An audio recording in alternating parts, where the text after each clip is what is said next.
What's up, guys? EG Chris here. I got something long overdue I've been wanting to do since I bought the car. Got a 5-speed cluster finally. I have no cluster as it is, so I've been using my phone, or I've been listening for the red line. It's just not efficient enough, so finally got this. Let's put it in. First thing you're gonna want to remove is the hazard switch. Basically, you want to pry something real thin, maybe like a knife or something. You could push this pin in, push this other side in, and then pull it out.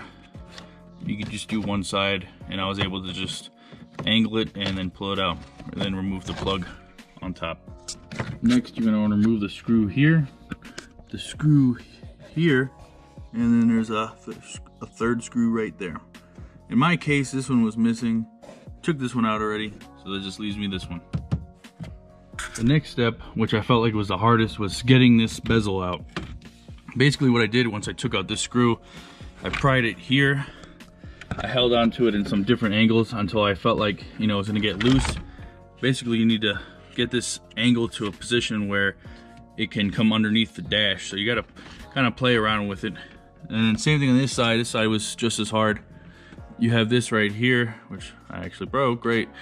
That has to somehow come underneath this vent.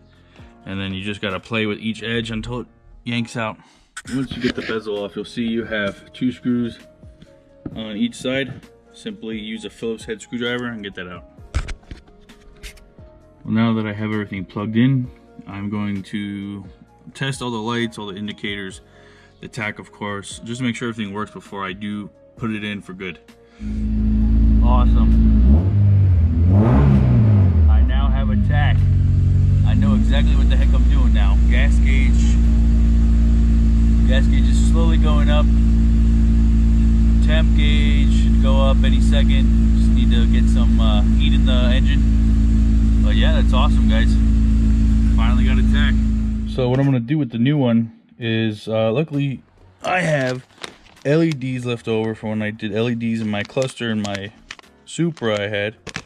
So I'm gonna just take all these out, which I believe is this brown one, that brown one, this brown one, that brown one on top, this one, and I gotta figure out the other brown ones. But it's gonna be for the cluster and the speedo, gas, and heat. So I'm gonna do that right now.